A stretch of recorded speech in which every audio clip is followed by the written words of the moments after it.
platforms that we have, the weapons that we have, the systems that we operate. So that is the first part. So we need to be doing a little bit of forecasting. What is the requirements, and that should be followed towards what we'll need in the future.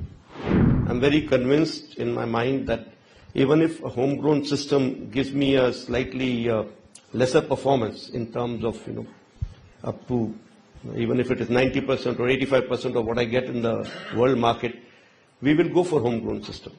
I can divide it into 2-3 parts. First, of course, being the equipment, the platforms that we have, the weapons that we have, the systems that we operate. So that is the first part. So towards that, efforts are on to always continue with your procurement of the latest that is available in the market, whatever we can afford, while giving preference to whatever is being developed in India. And the requirement to have that is otherwise we will end up being, wanting for spares like we've seen with these war-like conditions that were, the wars that were happening in the world. So to avoid that, it is always preferred that we have some homegrown products.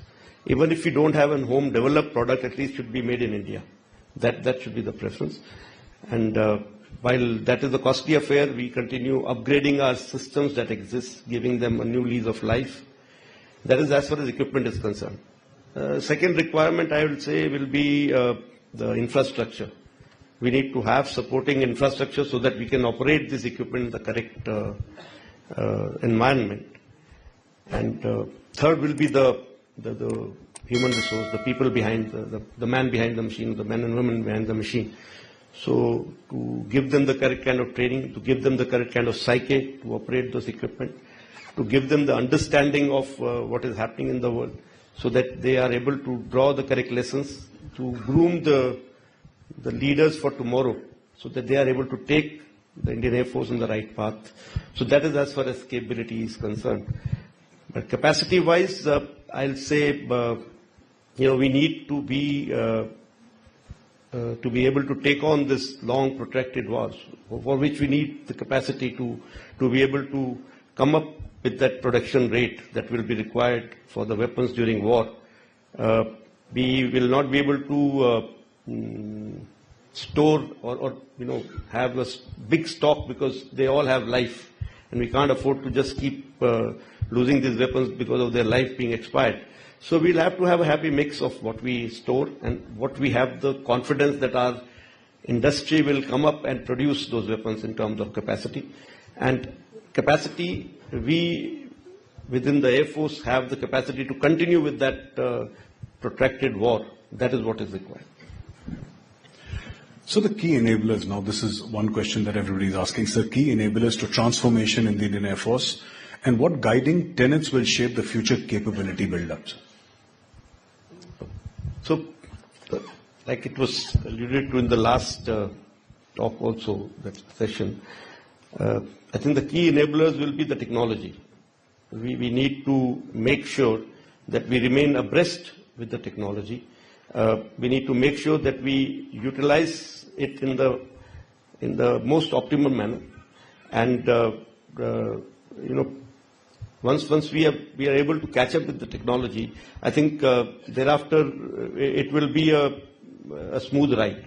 So at the moment we are lagging in technology. So we need to maybe get into a mission mode to make sure that we are able to get our act together and produce or develop systems at a faster pace so that we catch up with the world.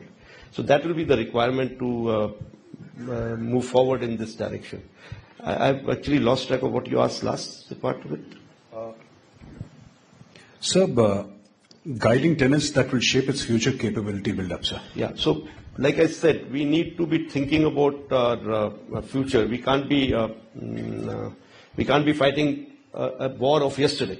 We have to fight a war for future, so we need to be doing a little bit of introspection as far as how we've handled our previous engagements, and also thinking of what is lying in the future, and be prepared to address that. So we need to be doing a little bit of forecasting, what is the requirements, and that should be followed towards what we'll need in the future. Sir, now, sir, in terms of capital acquisition, sir, we're talking about so many platforms. Capital acquisition is central to all of this, sir.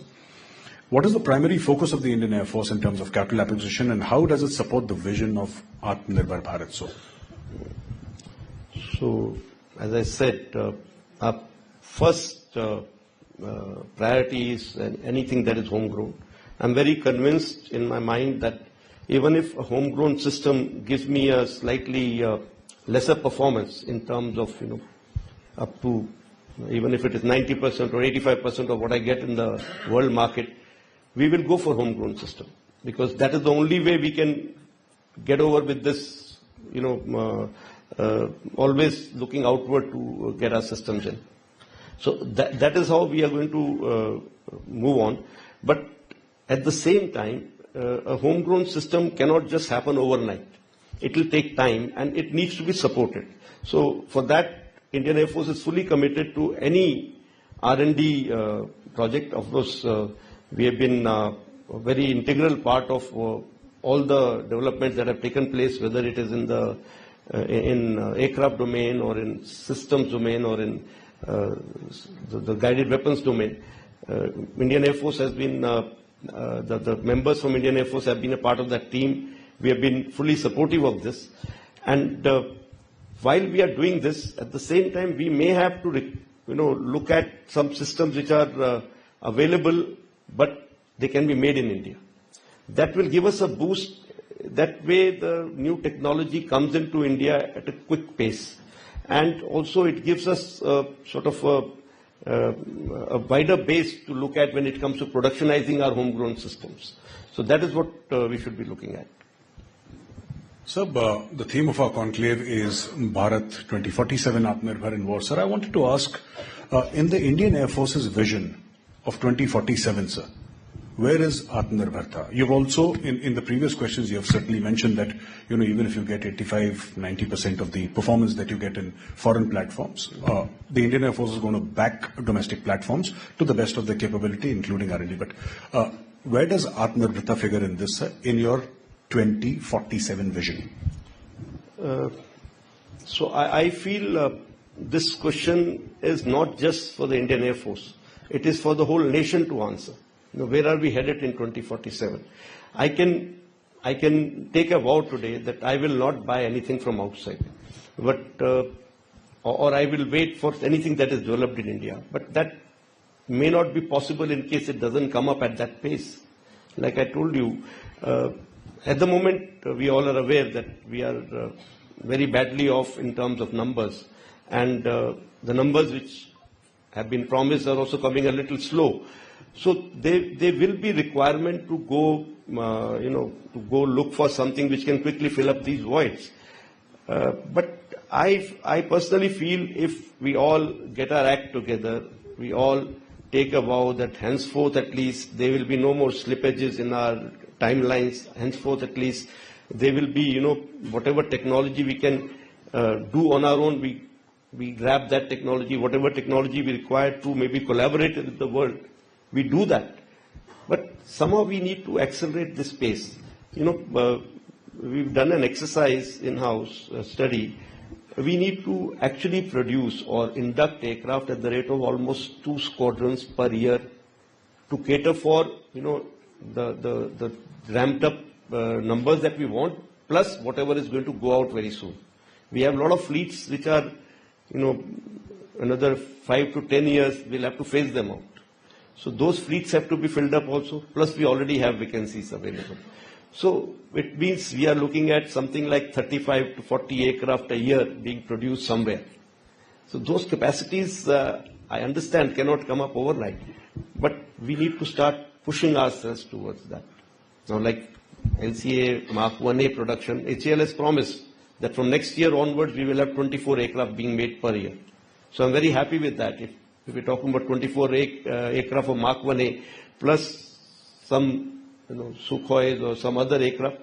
So we are looking at numbers like 30 per year possible by HAL alone.